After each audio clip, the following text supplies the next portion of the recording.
वंदे भारती वंदे भारती वंदे भारती वंदे। हम वासी इस देश के, यहाँ वेद की गंगा बहती है। हम शूरवीर इस देश के, यहाँ अलख क्रांति की जलती है। वंदे भारती वंदे भारती वंदे भारती वंदे भारती वंदे भारती। वंदे भारती प्रस्तुत है इस श्रृंखला की दूसरी कड़ी। पिछले अंक में आपने पंडित रामप्रसाद बिस्मिल की शहादत की कहानी सुनी। उसी काकोरी घटना के सहभागी और रामप्रसाद बिस्मिल के घनिष्ठ मित्र अशफाक उल्लाह खान पर आज की ये कड़ी केंद्रित है।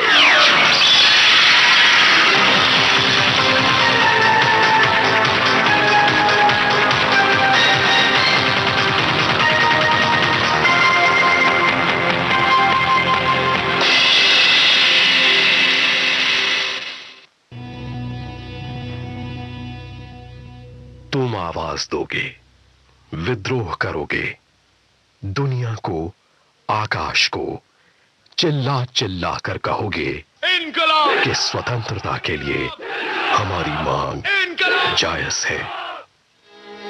वो आए तो थे सिर्फ व्यापारी बनकर, अपनी महारानी का आज्ञा पत्र लेकर, किंतु बन गए शासक हमारी धरती पर और बना लिया अपना विशाल साम्राज्य। दूर देश से आया फिरंगी, ओ दूर देश से आया फिरंगी, कहे कि मैं करता व्यापार, एक हाथ में लिए तराजू, दूजे में थी छुपी कटार, दूजे में थी छुपी कटार, दूजे में थी छुपी कटार। टुकड़ा टुकड़ा खाई पड़े भी बंदर ने बिल्ली की जान, नंगा रहता भूख मरता,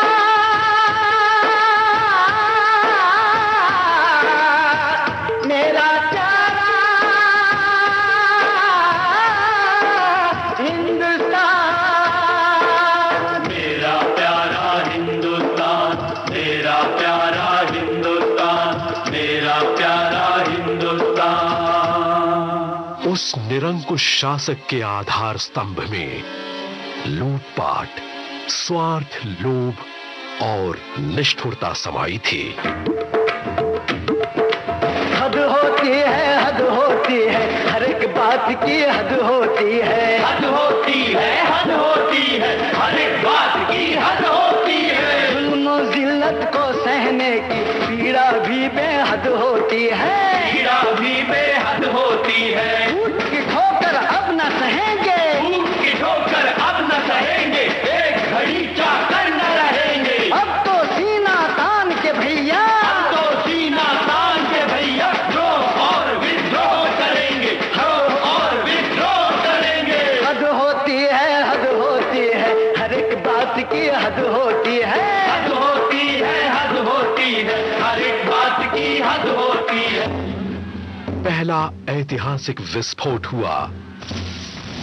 वो घटना सन 1857 की थी। उस समय देश के विभिन्न स्थानों से कारीगरों, किसानों, आम जनता के साथ ईस्ट इंडिया कंपनी के भारतीय सैनिक भी इस विद्रोह में शामिल थे। इधर सिपाही था बना असंतोष का धाम, गरज उठा एक सिंह था मंगल पांडे नाम, मंगल पांडे नाम।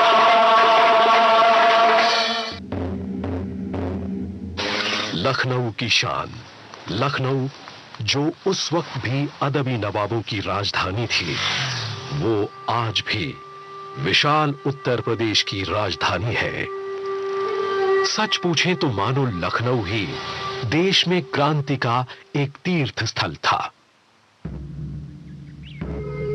अंग्रेजों द्वारा प्रस्थापित एक विशाल एवं पथरीली ब्रिटिश रेजिडेंसी में लगभग 3000 फिरंगियों को हमारे क्रांतिकारियों ने अपने घेरे में नजरबंद रखा। अंततः एक वर्ष बाद ब्रिटेन की स्पेशल फोर्स की मदद से उन्हें बंधन से मुक्त कराया गया। 1857 ईस्वी में हुई क्रांति के बाद की परिस्थिति को देखते हुए ईस्ट इंडिया कंपनी द्वारा भारत पर सत्ता का अधिकार ब्रिटेन की महारानी के अधिकार में चला गया। राजनीतिक क्षेत्र में पहली बार 1885 ईस्वी में इंडियन नेशनल कांग्रेस की स्थापना हुई।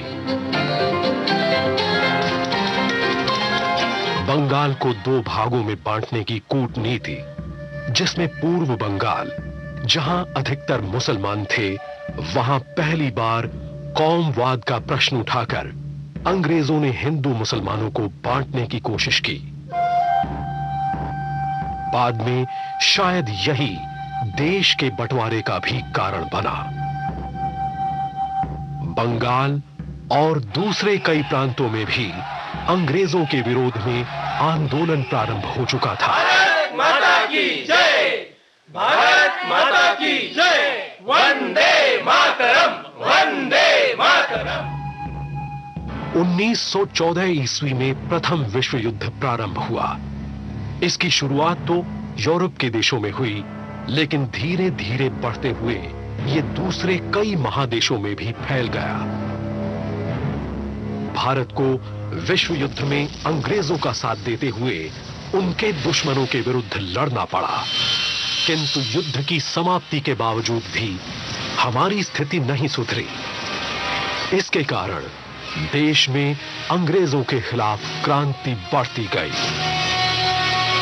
1915 ईस्वी में एक नक्षत्र उभरा, जिसका नाम था मोहनदास करमचंद गांधी।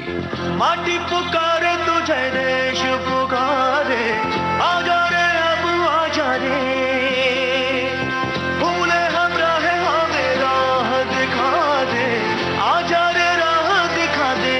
जिसने देश को स्वतंत्रता का शस्त्र दिया, और वो था सत्य, अहिंसा और निर्भीकतापूर्ण विरोध। ऐनक पहने लाठी पकड़े चलते थे वो शान से, सालिम कांपे थर थर थर थर सुनकर उनका नाम रे। कद था उनका छोटा सा और सरपट उनकी चाल रे, दुबले से पतले से थे वो चलते सीना तान रे। वंदे मातरम, वंदे मातरम, वंदे मातरम, वंदे मातरम, वंदे मातरम, वंदे मातरम, वंदे मातरम, वंदे मातरम, वंदे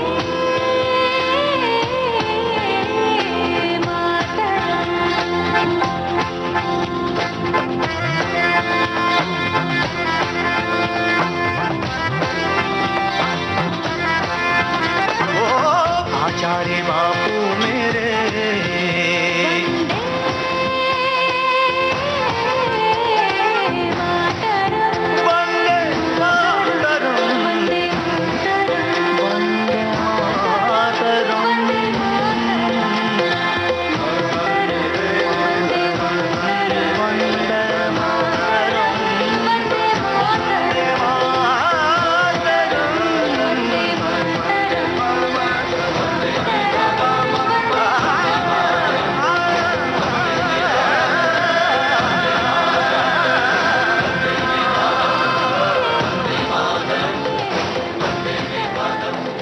उनके असहयोग आंदोलन को 1921 और 1922 ईस्वी तक आम जनता और कांग्रेस से पूर्ण समर्थन मिलता रहा, किंतु गांधी जी ने एक बार अपना असहयोग आंदोलन वापस ले लिया, जब उत्तर प्रदेश के चौरी चौरा गांव में एक शांतिपूर्ण जुलूस पर पुलिस के गोली चलाने के बाद हिंसा भड़क उठी।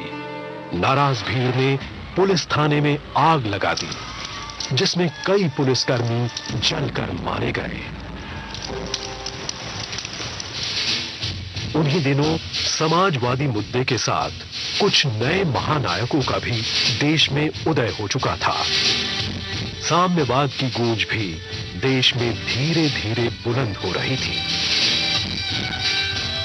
किसान जागरूक हो चुका था वो अपनी जमीन पर मेहनत से जोतकर बीज बोता, सींचता और फसलें उगाता था। उसे अपनी कड़ी मेहनत का पूर्ण अधिकार चाहिए था।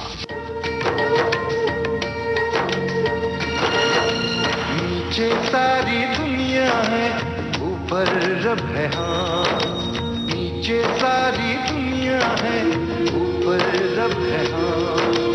पर रब भी ये कहता है, धरती सबकी माँ, धरती सबकी माँ।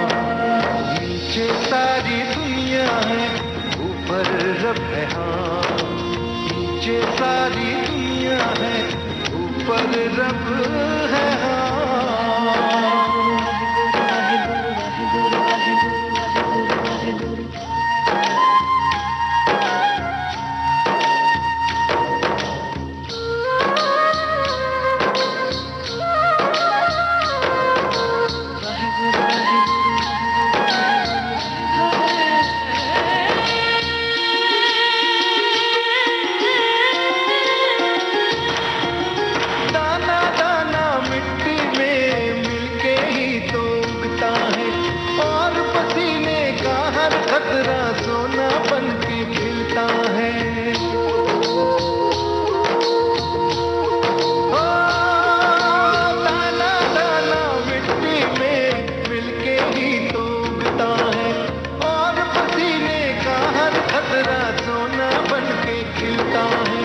सोना बन के खिलता है, अपने हाथों से लिखी है अपनी दास्तां।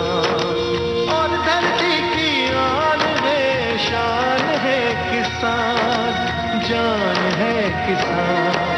नीचे सारी दुनिया है, ऊपर रब है हाँ।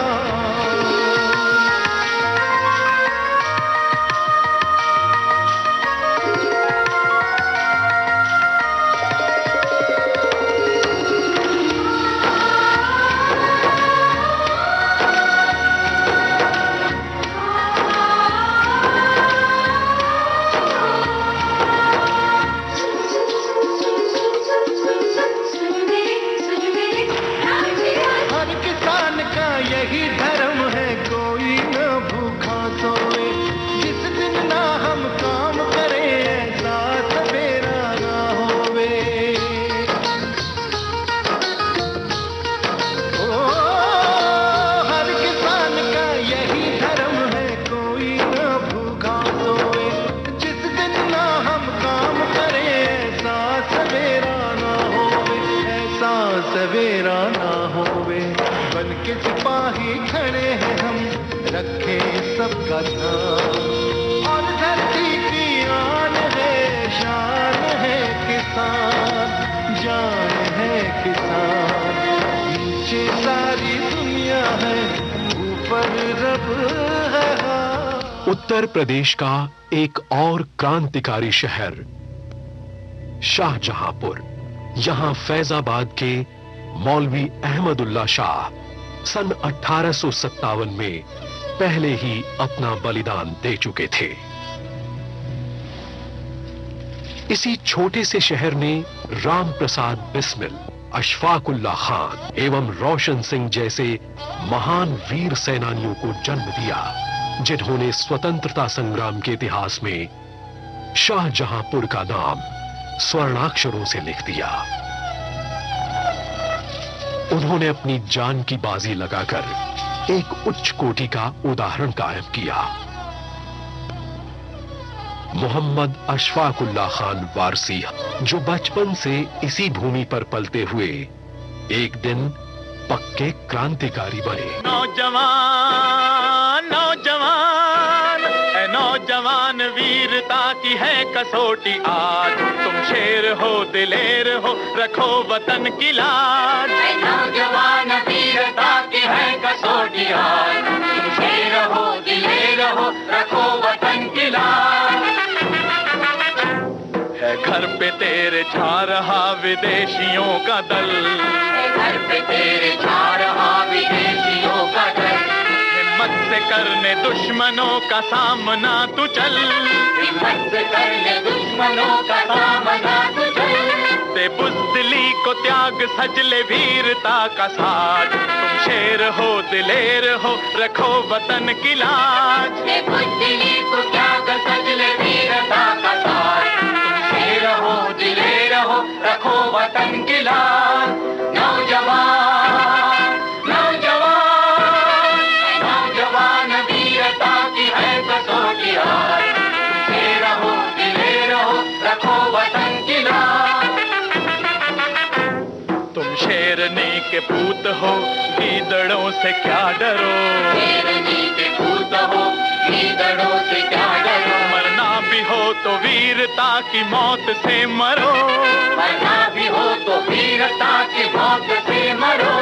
है हाथ में तुम्हारे माता भारती की लाज। तुम शेर हो दिलेर हो, रखो वतन की लाज। है हाथ में तुम्हारे माता भारती की लाज। तुम शेर हो दिलेर हो, रखो वतन की लाज। नौजवान नौजवान नौजवान वीरता की है कसौटी आज। तुम शेर हो दिलेर हो, रखो वतन की लाज। इसे आप काशी कह लें, बनारस कह लें या आज का वाराणसी कह लें, ये उस समय भी दुनिया के प्राचीन शहरों में से एक था।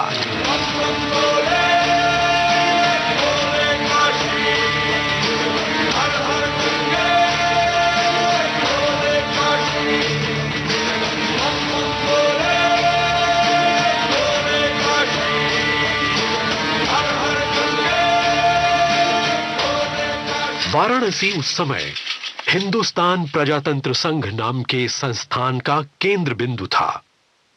इन लोगों के संगठन का एक ही लक्ष्य था, स्वतंत्रता, फिर चाहे उसके लिए हथियारों का इस्तेमाल ही क्यों ना करना पड़े। इनके प्रमुख थे सचिंद्र नाथ सान्याल, सचिंदा, जो श्री रास बिहारी बोस के शिष्य थे। आग ऐसी लगी है दिलों में, ना बुझेगी किसी के बुझाए। मन की अग्नि है आंखों से झलकी, सर नहीं झुकते हैं अब झुकाए। अब तो बिगड़े हैं तेवर सभी के, निकले सब अपने घर को जलाए।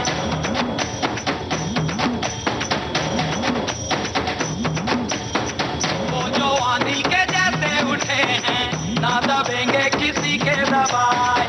आई सौगंध है ये सभी ने, अब गुलामी को देंगे मिटा। मोहम्मद अशफाकुल्ला खान वारसी, जो शाहजहांपुर के मोहल्ले अमान जय का था, जिसे अब अशफाक नगर कहते हैं।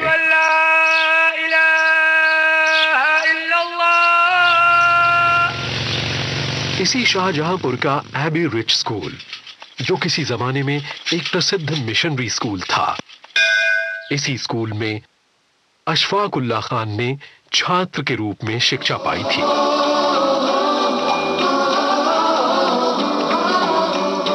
उनका नाम आज भी पुराने रजिस्टर में दर्ज है। यहीं से शायद उसने ज्ञान का बोध पाया था कि किसी भी धर्म या जाति को देश के हित में बांटा नहीं जा सकता। शायद इसीलिए शाहजहांपुर के आर्य समाजी मंदिर के क्रांतिकारी कट्टर आर्य समाजी रामप्रसाद बिस्मिल और कट्टर मुसलमान नौजवान पठान अशफाकुल्ला खान की दोस्ती ऐसी थी कि मुक्ति युद्ध में दोनों को साथ साथ लड़ने में कभी कोई असुविधा नहीं हुई। परिहास में रामप्रसाद अक्सर कहते थे कि आर्य समाज मेरा निवास स्थान है, किंतु आश्चर्य था कि कट्टर आर्य समाजी और कट्टर मुसलमान में मेल कैसा। लेकिन अशफाक को इस बात की जरा भी परवाह नहीं थी। परिहास में अशफाक भी कहता कि 7 करोड़ मुसलमान और 22 करोड़ हिंदू भी अगर साथ मिल जाएं, तो देश को गुलामी की जंजीरों से छुटकारा दिलाया जा सकता है।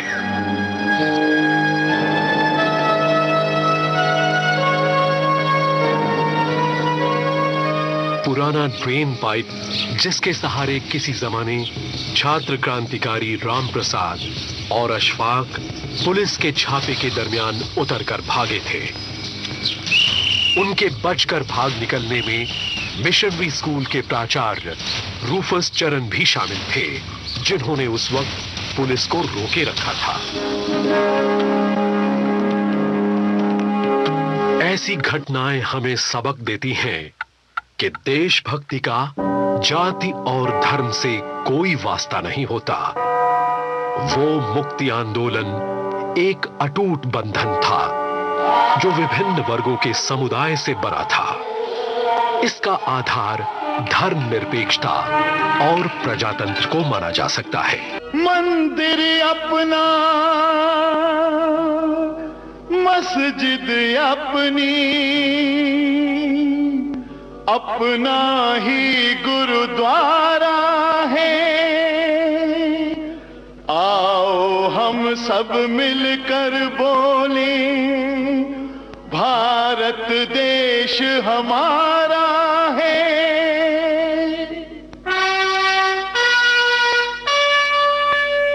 कितने मजहब कितने धर्म हैं, कितने मजहब कितने धर्म हैं और भाषाएं अनेक हैं। हिंदू हैं, मुस्लिम हैं, हिंदू मुस्लिम सिख ईसाई हिंदुस्तानी एक हैं। आओ मिलकर बोले हम वंदे मातरम, वंदे मातरम।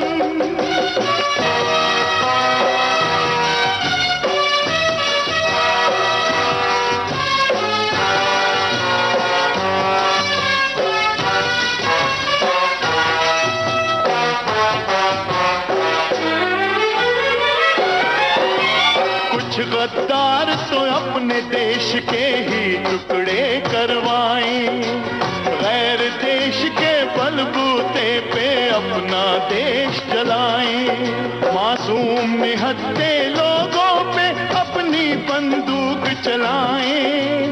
भाई भाई में फूट कर देखो कैसे जहर फैलाएं। कितना जोर लगा ले दुश्मन, कितना जोर लगा ले दुश्मन, फिर भी हम सब एक हैं। हिंदू मुस्लिम सिख ईसाई हिंदुस्तानी एक हैं। आओ मिलकर बोले हम वंदे मातरम, वंदे मातरम।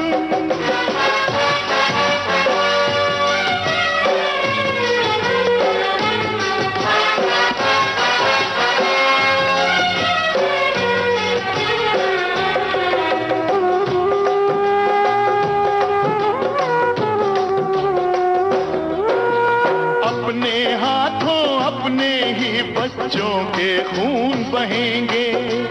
बोलो सारी दुनिया वाले तुमको क्या कहेंगे। गांधी नेहरू नेताजी के देश को ना बिखराओ। अपने देश को बांट रहे हो, अब तो होश में आओ। एक धरती पे जन्म लिया है, धरती पे जन्म लिया है। बुरे हैं चाहे नेक हैं, हिंदू मुस्लिम सिख ईसाई हिंदुस्तानी एक हैं। आओ मिलकर बोले हम वंदे मातरम, वंदे मातरम।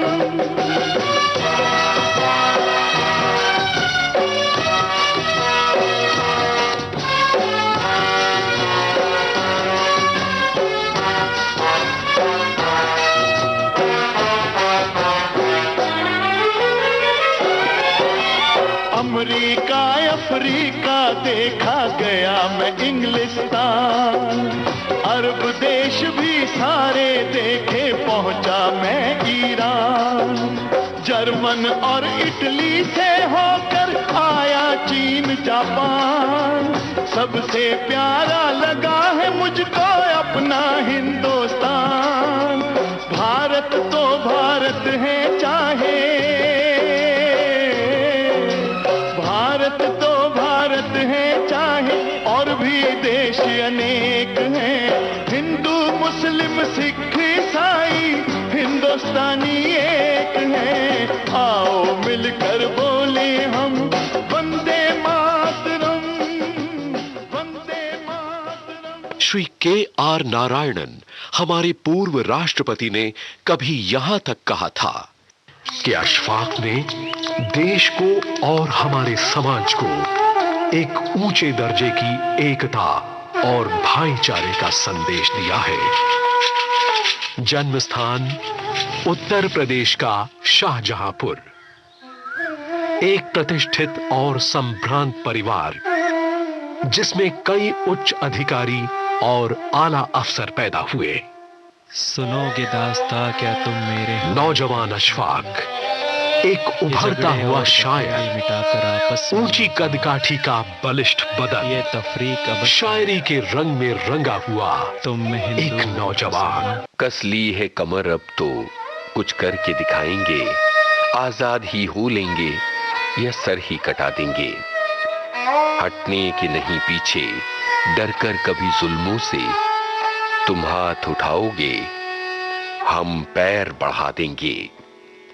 बेशस्त्र नहीं है हम, बल है हमें चरखे का, चरखे से जमी को हम ता चरख गुंजा देंगे। परवाह नहीं कुछ दम की, गम की नहीं मातम की, है जान हथेली पर एक दम में गंवा देंगे। उफ तक भी जुबान से हम हरगिज न निकालेंगे, उफ तक भी जुबान से हम हरगिज न निकालेंगे। तलवार उठाओ तुम, हम सर को झुका देंगे, हम सर को झुका देंगे। आजाद ही हो लेंगे या सर ही कटा देंगे, सर ही कटा देंगे। अगर आप राम प्रसाद के मोहल्ले की गलियों से उनके घर की तरफ जाएं, तो उनकी यादगार दोस्ती की खुशबू को आप आज भी महसूस कर पाएंगे।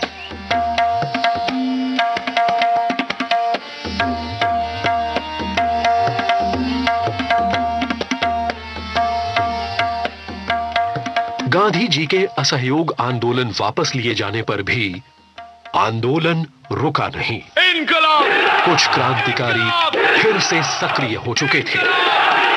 क्रांतिकारियों को अब धन की आवश्यकता थी, जिससे हथियार खरीदे जा सके। हिंदुस्तान की कसम,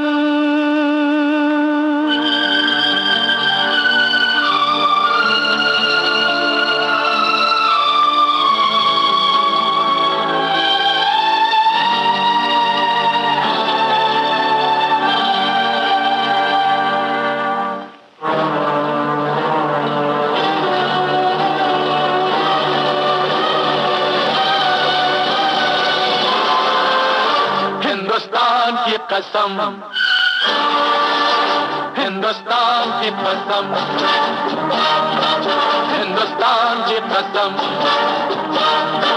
न झुकेगा सर वतन का हर जवान की कसम, न झुकेगा सर वतन का हर जवान की कसम। हिंदुस्तान की कसम, हिंदुस्तान की कसम।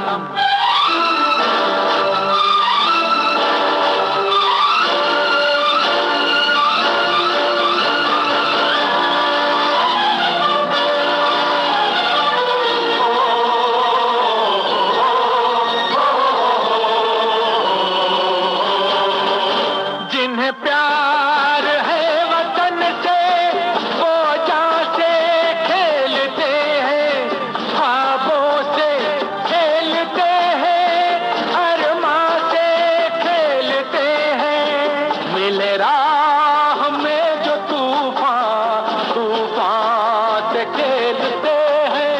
है इसी में शान अपनी, इसी शान की कसम, न झुकेगा सर वतन का हर जवान की कसम। हिंदुस्तान की कसम, हिंदुस्तान की कसम।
हिंदुस्तान की कसम,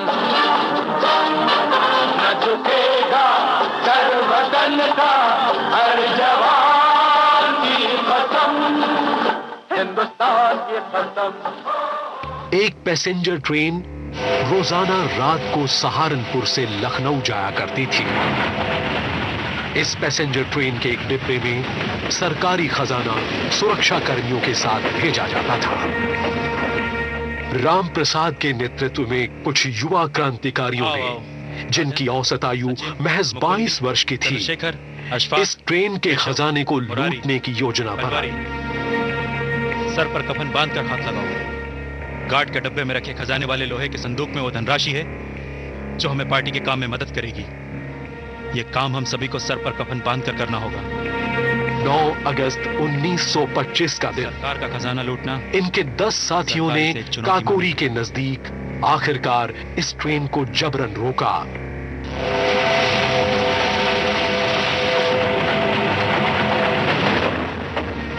और सरकारी खजाने को लूटकर अंधेरे में भाग गए। भागो भागो। इस रेल डकैती को अंग्रेजों ने एक गंभीर चुनौती माना और प्रशासन ने धरपकड़ शुरू कर दी।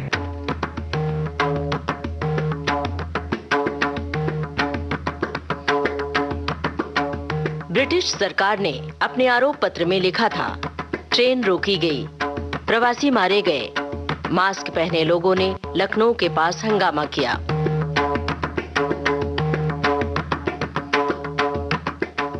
लखनऊ के कोर्ट में केस दर्ज कर दिया गया।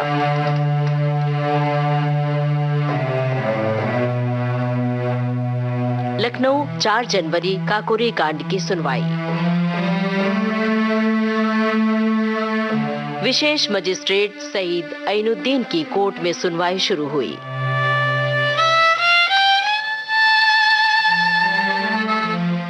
सत्ताईस आरोपियों पर आरोप पत्र दाखिल हुआ। ब्रिटिश किंग एम्परर के खिलाफ युद्ध शुरू करने का आरोप लगाया गया। एसएन बख्शी, अशफाक उल्लाह खां और चंद्रशेखर आजाद को फरार घोषित किया गया। राजन लहरी पर दक्षिणेश्वर बम ब्लास्ट के मद्देनजर केस चल रहा था। इन 4 आरोपियों को छोड़कर सारे आरोपियों को कोर्ट के सामने लाया गया। इंद्रभूषण मित्र ने काकोरी कांड की बात मान ली और इनका साक्ष्य रिकॉर्ड पर ले लिया।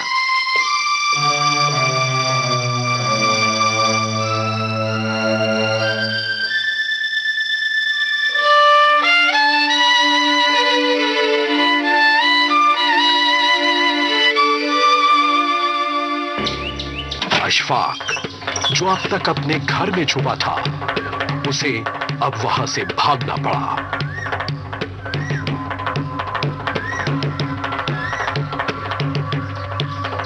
अशफाक को आखिर गन्ने के खेत में छुपना पड़ा। पुलिस से बचने के लिए अब वो फरार होकर दर बदर भटक रहा था। छुपते छुपाते अशफाक बनारस जा पहुंचे। वहां पंडित मदन मोहन मालवीय, जो नेता और संस्कृत के विद्वान थे, उनके द्वारा स्थापित बनारस हिंदू विश्वविद्यालय, जहां क्रांतिकारी राजेंद्रनाथ लाहिरी एमए के छात्र रहे। इसी विश्वविद्यालय परिसर में अशफाक अपने कई हिंदू दोस्तों के साथ हमेशा सुरक्षित रहे। अशफाक के निरंतर भागने का यह सिलसिला उन्हें बनारस से बिहार के डॉल्टनगंज तक और उसके बाद दिल्ली तक ले आया। इसी दिल्ली में आखिरकार किसी मुखबिर के खबर करने से करीब 1 साल बाद अशफाक पुलिस के चंगुल में फंस गया।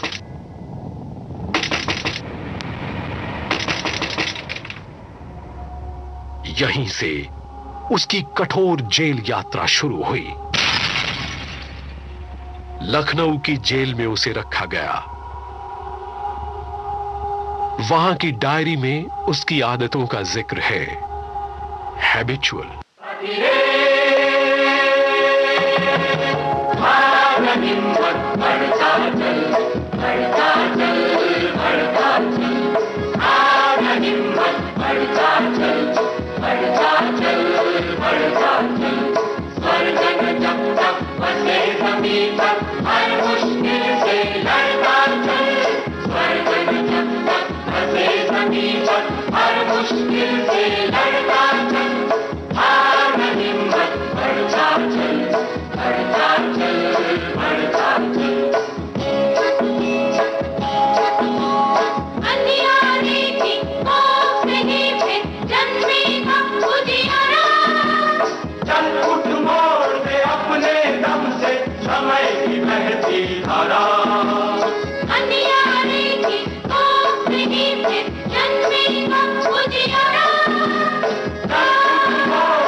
उस जमाने में काकोरी ट्रेन डकैती कांड केस ने खलबली मचा दी थी। पकड़े गए क्रांतिकारियों के बचाव के लिए एक कमेटी बनी। उसके मशहूर नाम थे पंडित मोतीलाल नेहरू, गणेश शंकर विद्यार्थी। गणेश शंकर विद्यार्थी के समाचार पत्र दैनिक प्रताप ने लोगों में हलचल मचा दी थी। पंडित जवाहरलाल नेहरू, मुंशी प्रेमचंद जैसे लोगों की इस मुकदमे पर नजर रही।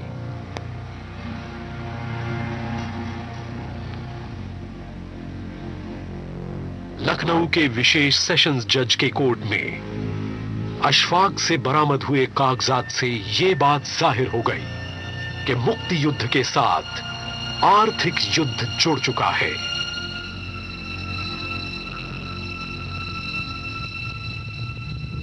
यह बात सच भी थी, क्योंकि अशफाक कहता भी था, मैं हिंदुस्तान की ऐसी आजादी का ख्वाहिशमंद हूं जिसमें गरीब ऐशो आराम से रहते और सब बराबर होते। कोर्ट में कार्रवाई के दौरान अशफाक का यह भी कहना था, कहां गया मेरा वो कोहिनूर हीरा, कहां गई मेरी वो दौलत? वो हमारा सब कुछ लूट कर उल्टा हमें ही डाकू बता रहे हैं। कोर्ट में जब अशफाक को फांसी की सजा सुनाई गई, उस वक्त के जज थे J.R.W. बेनेट। इतने सारे शहीदों की कुर्बानियों के बावजूद मुक्ति युद्ध चलता रहा, फांसी हो या घोर यातनाएं। क्रांति की मशाल कभी बुझी नहीं। शचींद्र नाथ बख्शी को जब काला पानी और अशफाक को फांसी की सजा मिली, तो शचींद्र नाथ को लगा कि अशफाक यकायक उनसे कहीं ऊंचे हो गए। अशफाक के आदर्श ने एक और शिखर को छुआ था। उन्होंने खुदीराम बोस जैसे शहीदों को सलाम देते हुए कहा, मैं शायद पहला मुसलमान शहीद हूं जो देश की आजादी के लिए फांसी पर चढ़ेगा। उन्हीं दिनों देश के एक प्रांत में वीभत्स दंगों की खबर सुनकर अशफाक ने देशवासियों से ये कहा था, सुनाए गम की किसे कहानी, हमें तो अपने सता रहे हैं। हमेशा सुबह शाम दिल पर सितम के खंजर चला रहे हैं। न कोई इंग्लिश, न कोई जर्मन, न कोई रशियन, न कोई तुर्की, मिटाने वाले हैं अपने ही हिंदी जो आज हमको मिटा रहे हैं। नफरत की लाठी तोड़ो, लालच का खंजर फेंको, जिद के पीछे मत दौड़ो, तुम प्रेम के पंछी हो देश प्रेमियों,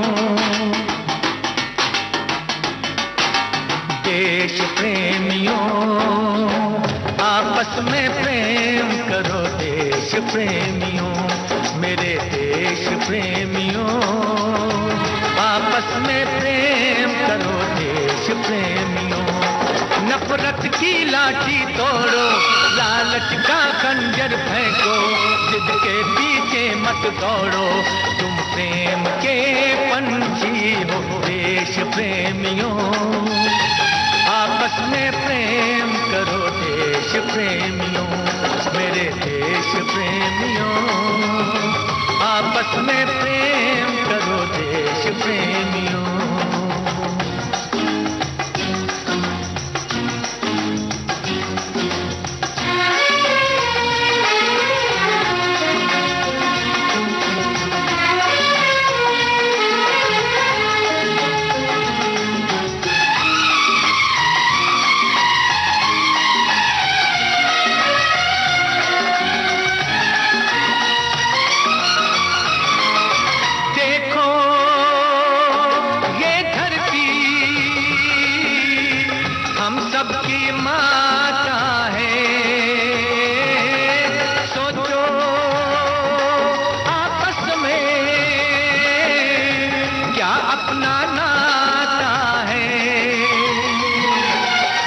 आपस में लड़ बैठे तो देश को कौन संभालेगा, कोई बाहर वाला अपने घर से हमें निकालेगा। दीवानों होश करो मेरे देश प्रेमियों, आपस में प्रेम करो देश प्रेमियों।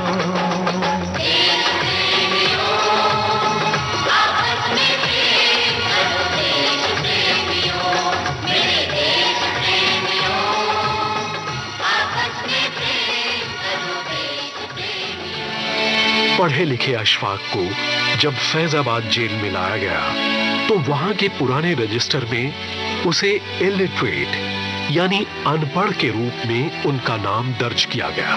इसे विडंबना नहीं तो और क्या कहेंगे। इसी अशफाक उल्लाह ने जेल में रहकर अपनी मां के नाम अंतिम पत्र में संदेश भेजा था।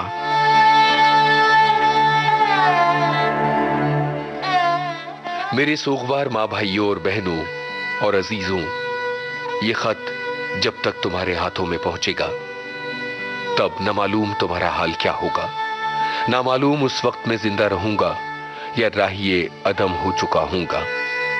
मुझे पूरा इत्मीनान है कि जेल के हुक्काम ये खत जरूर रवाना कर देंगे, जबकि ये मरने वाले की आखिरी ख्वाहिश है।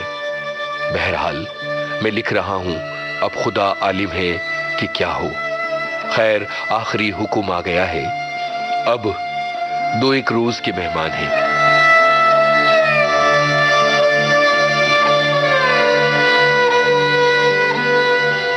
इसमें कोई शक नहीं कि मैं तख्ते मौत पर खड़ा हुआ ये खत लिख रहा हूं, मगर मैं मुतमईन खुश हूं कि मालिक की मर्जी इसी में थी। बड़ा खुशकिस्मत है वो जो कुर्बान राहे वतन पर हो जाए। यूं आपको तकलीफ महसूस होगी, मेरी गजलियात मकान पर मौजूद होगी, वो आज से बहुत पहले ही लिखी हुई है। उनको पेशिनगोई समझिएगा और वैसा ही होना था जो कलम से निकला। मेरे सुकून की वजह मेरी बेगुनाही है और यकीन रखिए अशफाक का दामन इंसानी खून के धब्बों से पाक व साफ है।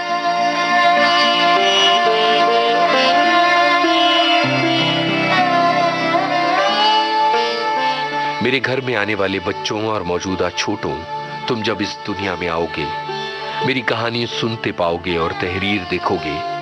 मेरी इस तहरीर को मेरे दिमाग का असर न समझना। मैं बिल्कुल सही दिमाग का हूं और अकल ठीक काम कर रही है। मेरा मकसद आने वाले बच्चों के लिए लिखना यूं है कि वो अपने फराइज महसूस करें और मेरी याद ताजा रखें।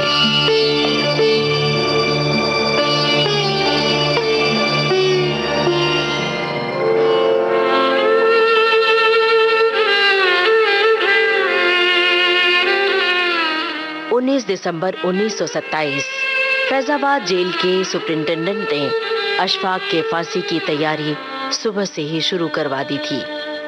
फांसी की रस्सी, रेत का बैग और फंदे का सारा जांच पड़ताल किया गया। फिर सुपरिंटेंडेंट ने अपने सिपाही से अशफाक को लाने का आदेश दिया। जब सिपाही ने जेल का दरवाजा खोलकर अशफाक को साथ आने के लिए कहा, तब अशफाक उल्लाह खां ने उनसे पूछा, क्या सारी तैयारियां हो गईं? अशफाक उल्लाह खां ने पाक कुरान को अपने हाथ में लिया और बोले, चलो चलते हैं।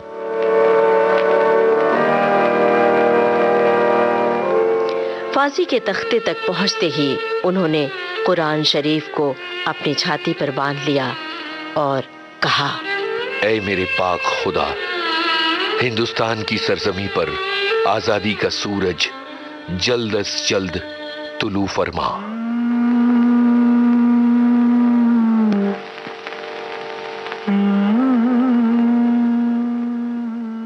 अशफाक उल्लाह खान वारसी उम्र 27 वर्ष को 19 दिसंबर 1927 ईस्वी में फांसी हुई।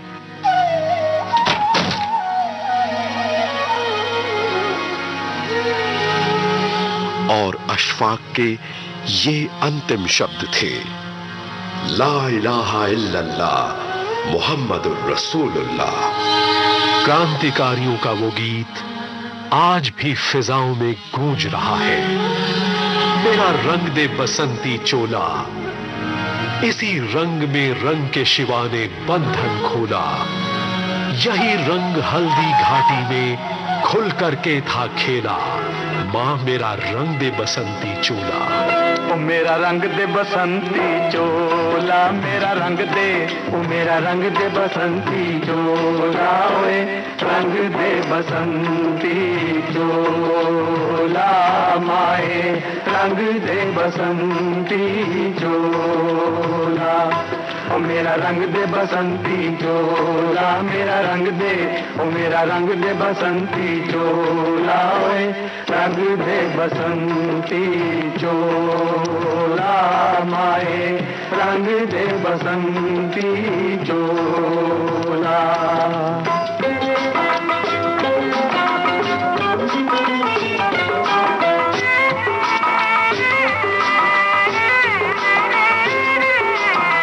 दम निकले इस देश की खातिर बस इतना अरमान है, दम निकले इस देश की खातिर बस इतना अरमान है, एक बार इस राह में मरना 100 जन्मों के समान है।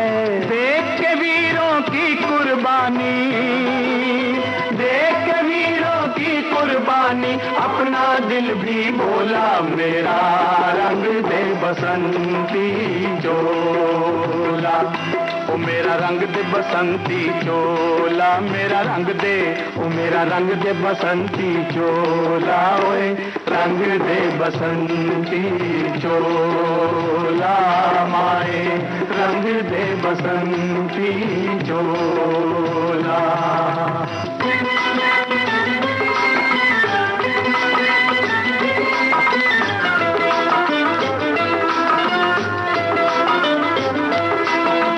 जिस चोले को पहन शिवाजी खेले अपनी जान पे, जिस चोले को पहन शिवाजी खेले अपनी जान पे, जिसे पहन झांसी की रानी मिट गई अपनी आन पे, आज उसी को पहन के निकला, पहन के निकला, आज उसी को पहन के निकला हम मस्तों का टोला, मेरा रंग दे बसंती चोला, ओ मेरा रंग दे बसंती चोला, मेरा रंग दे, ओ मेरा रंग दे बसंती चोला, ओए रंग दे बसंती चोला माए, रंग दे बसंती चोला, ओ मेरा रंग दे बसंती चोला, मेरा रंग दे, ओ मेरा रंग दे बसंती चोला, ओए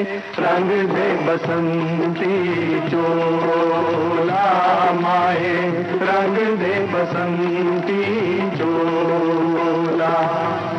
अशफाक का अपने क्रांतिकारी सहयोगियों से ये कहना था, मेरे कॉमरेड, मेरे रेवोल्यूशनरी भाइयों, मैं तुमसे क्या कहूं और तुमको क्या लिखूं, बस ये तुम्हारे लिए क्या कुछ कम मसरत की बात होगी जब तुम सुनोगे कि तुम्हारा एक भाई हंसता हुआ फांसी पर चढ़ गया, और अब बहुत ज्यादा फख्र है कि एक सच्चा रेवोल्यूशनरी होकर मर रहा हूं।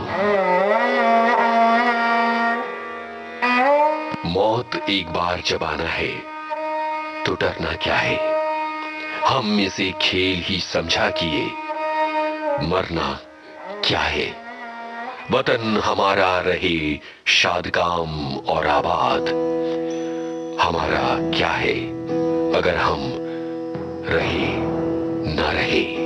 कसम तुमको वतन वालों,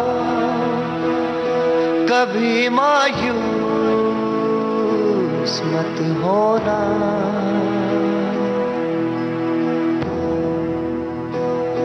मनाना जश्न आजादी न मेरे वास्ते रोना, निगाहे मौत से भी हम मिलाने से नहीं डरते, देश मेरे, देश मेरे, मेरी जान है तू, देश मेरे, देश मेरे, मेरी जान है तू,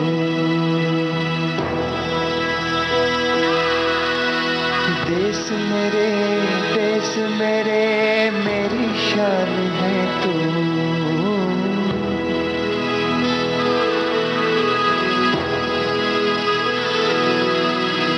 देश मेरे,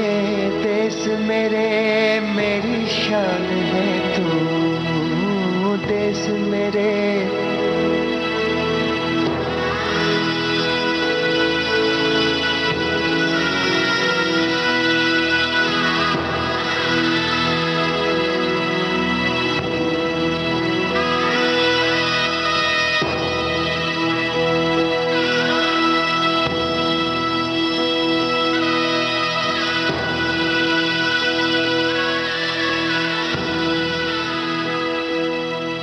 लखनऊ के पास एक छोटा सा रेलवे स्टेशन काकोरी, जहां देश प्रेम से ओतप्रोत भरी घटना ने जन्म लिया और इतिहास के पन्नों में अमर हो गया। काकोरी कांड स्वतंत्रता संग्राम के इतिहास में एक चिरस्मरणीय स्वर्णिम घटना है। क्रांतिकारियों ने आंदोलन चलाने के लिए धन एकत्र करने की दृष्टि से 9 अगस्त 1925 को काकोरी स्टेशन से लगभग 2 किलोमीटर की दूरी पर ट्रेन रोककर सरकारी खजाना लूटा था। उस घटना स्थल से नजदीक भारत सरकार द्वारा स्थापित काकोरी शहीद स्मारक आज भी स्थित है। ये पूरी योजना पंडित राम प्रसाद बिस्मिल ने बनाई थी। उन्होंने अपने 10 क्रांतिकारी साथियों के साथ सहारनपुर से पैसेंजर ट्रेन में प्रवेश किया। ट्रेन आगे चलते ही बिस्मिल ने चेन खींच दी। क्रांतिकारियों ने लगभग 8,000 रुपए की राशि अपने कब्जे में कर ली और इस प्रकार ब्रिटिश सरकार को चुनौती देके ब्रिटिश साम्राज्य को इन क्रांतिकारियों ने ललकारा था। ब्रिटिश सरकार ने देशद्रोह का आरोप लगाते हुए राजेंद्र नाथ लाहिड़ी, रोशन सिंह, पंडित राम प्रसाद बिस्मिल और अशफाक उल्लाह खान को फांसी की सजा दी। स्वतंत्रता संग्राम में इन क्रांतिकारियों का नाम स्वर्ण अक्षरों में लिखा गया और वे अमर हैं। हिंदुस्तानी नाम हमारा है, सबसे प्यारा देश हमारा है। हिंदुस्तानी नाम हमारा है, सबसे प्यारा देश हमारा है। जन्मभूमि है हमारी, शान से कहेंगे हम, सब ही तो भाई भाई प्यार से रहेंगे हम। हिंदुस्तानी नाम हमारा है, सबसे प्यारा देश हमारा है। वंदे भारती, भारत की आजादी के अमृत महोत्सव के उपलक्ष्य में अभी आप सुन रहे थे फिल्म प्रभाग के वृत्त चित्र पर आधारित श्रृंखला की दूसरी कड़ी, जो अशफाक उल्लाह खान की शहादत की कहानी पर केंद्रित थी। रेडियो रूपांतरण, संपादन और संयोजन दिलीप कुलकर्णी का था और प्रस्तुतकर्ता रेणु चतुर्वेदी। वंदे भारती वंदे भारती वंदे भारती वंदे। हम वासी इस देश के, यहाँ वेद की गंगा बहती है। हम शूरवीर इस देश के, यहाँ अलख क्रांति की जलती है। वंदे भारती वंदे भारती वंदे भारती वंदे भारती वंदे भारती।